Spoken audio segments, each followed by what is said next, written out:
Jai Shri Ram. Quotes on conduct. The best quote is, I think, Johann Wolfgang von Goethe. Behavior is a mirror in which everyone shows his image. Behavior is a mirror in which everyone shows his image. Treat people as if they were what they ought to be. Treat people as if they were what they ought to be, and you help them to become what they are capable of being. There is always a right and wrong way, and the wrong way always seems more reasonable. Be so that thy conduct can become universal law. Immanuel Kant. Immanuel Kant, my favorite philosopher. Be so that thy conduct can become a universal law. This is called the categorical imperative.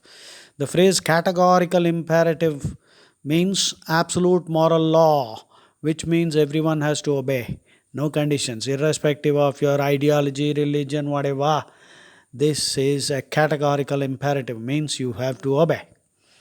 So, Immanuel Kant's greatest moral insight was the best test of morality is when you can think and feel that whatever you are doing can become a universal law, then that must be truly moral.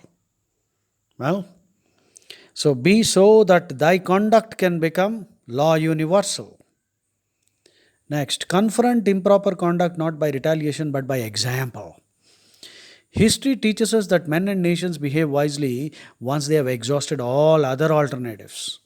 Abba, Iban. Now, this is a very interesting quote. I think we Hindus have to learn. See, we are behaving rather foolishly like ostriches. You know, ostriches are believed to bury their heads in sand when confronted with danger. Well, I don't know whether ostriches do that and whether ostriches agree with this, but this is said about ostriches. Well, I offer my apologies to the ostrich family for bad mouthing and demeaning them, traducing, vilifying, maligning, and slandering them. But we Hindus are behaving just like that. This is an awesome quote. Listen again. History teaches us that men and nations behave wisely once they have exhausted all other alternatives. We have for 2000 years tolerated Christianity and Islam, and repeatedly by fooling ourselves that all religions are equal, all religions are worthy of respect, and they are different routes to the god, and all are paths to divinity. These are woolly words and phrases which have no meaning. Whoever uttered this without reading the holy books, or perhaps for some political advantage, or out of sheer ignorance and foolishness. This this is not hatred. We are not spreading hatred. Please, again, I'm sick and tired of repeating and reminding people that this is not hatred. This is the truth.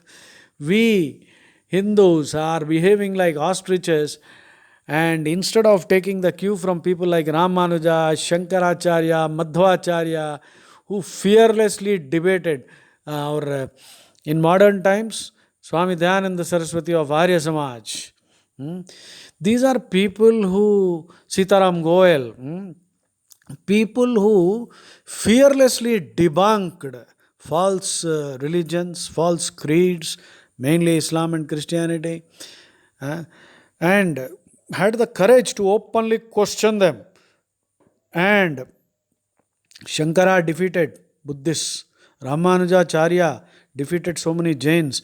In one instance, Ramanujacharya simultaneously held a debate with 1,000 Jain scholars, and all of them accepted defeat and reconverted back to Hinduism. This is an incident from the life of Ramanujacharya.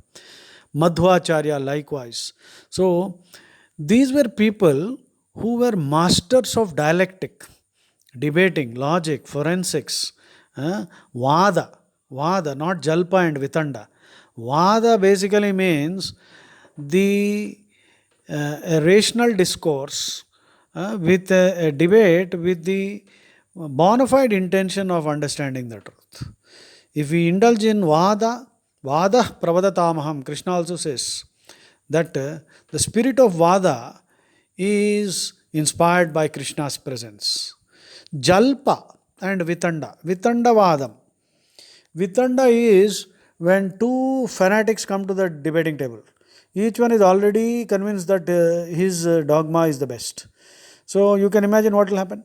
They will use every crooked means, every kind of sophistry, casuistry, all kinds of specious logic to fool the other fellow, defeat the other fellow, and somehow gain the upper hand. They will indulge in all kinds of one-upmanship and silly behavior basically, trying to prove that they are right and the other is wrong. This is not an effort at trying to understand the truth. See, when we come to the debating table, if we are truly educated people, mature adults, humans, then we should come to the debating table with an open mind, and with the objective of arriving at the truth. If you have that open mind with the objective of arriving at the truth, you will listen critically and ask questions and accept defeat if your assumptions and logic are deficient. Whereas Jalpa means both the fellows will argue and probably come to blows at the end. Vitanda. Jalpa is the third category where, these are classifications of different types of. Samvada is two people. All the Upanishads are Samvada only. Bhagavad Gita is also a Samvada between Krishna and Arjuna. And Jalpa means devil's advocate. That means a person who comes to the table who himself does not have any position, but he is so crooked and capable that he will destroy the other fellow's argument. That is Jalpa. Now, these are inferior types. Jalpa can be employed at certain types, at certain moments, when dealing with certain people. Vitanda also has its relevance and usage, but the best is Vada. When we all come together with the explicit intention of arriving at the truth, then as individuals and as societies we can progress. So, that is, instead of doing that, we Hindus have foolishly started parroting silly statements like all religions are equal, sarva dharma sambhava. And in fact, by calling these cults dharma, we are insulting the concept of dharma. These are mazhabs, these are dogmas, these are religions, these are actually cults. They can't be called dharma. You can't call them dharma. Dharma is the same for everyone, whether you believe in this god or that god, whether you believe in that religion. Dharma means like the law of gravity, it has to be the same for all. So please don't use the word dharma to refer to religions like Islam and Christianity and all those other cults.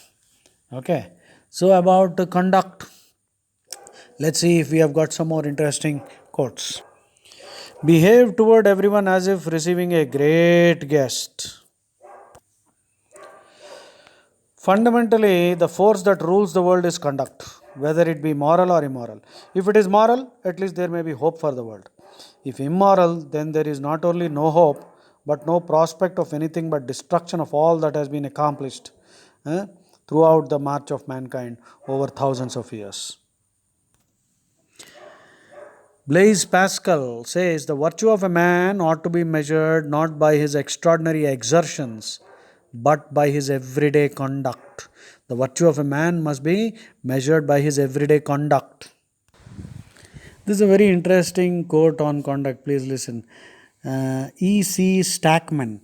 When a man learns to understand and control his own behavior, when a man learns to understand and control his own behavior, as well as he is learning to understand and control the behavior of crop plants and domestic animals, he may be justified in believing that he has become civilized. Very interesting. The world is made better by every man improving his own conduct, and no reform is accomplished wholesale.